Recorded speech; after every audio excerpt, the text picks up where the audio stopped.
Pasa sa harap at bigay sa buhok. May katanungan ba mga mag-aral? Kung wala, ako yung magtatanong. Paano makakatulong ang anyo ng morpema sa pagbuo ng pangungusap? Binibining pakle? Magaling, tama ang iyong sagot.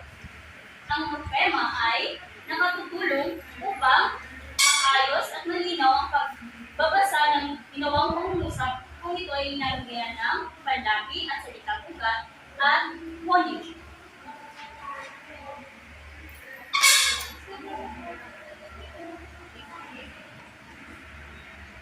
Ngayon, kumuha ng kalahating papel at meron kayong pagsusulit.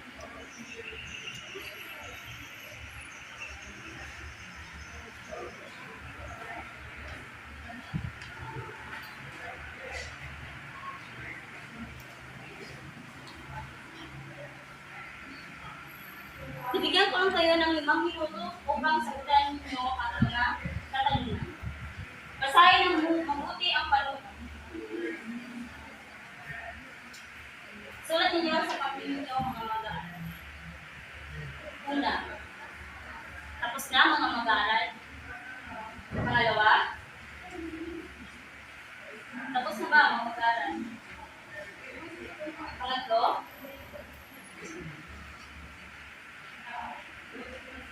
tapos na mga mag-aaral. Pang-apat, pang-lima, at pang-anim hanggang 10 sa Nisay. Bakit mahalaga malaman ang mga anyo ng morpema? Paliwanag, sulat sa papel ninyo.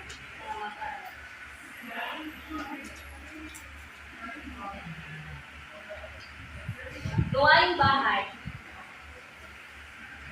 Sulat ito sa buong papel at ipasa bukas ang inyong pagkasarili. Panutog, basahin mabuti. Ang reaksyon mo sa morpema at mga anyo nito, bakit ito mahalagang matutunan? Tapos na mga mag-aaral, kumuha ng larawan at sagutin ito sa inyong baka. Tumayo ang lahat, pangwakas na panalangin. Ngayon sa Ama, sa Anak,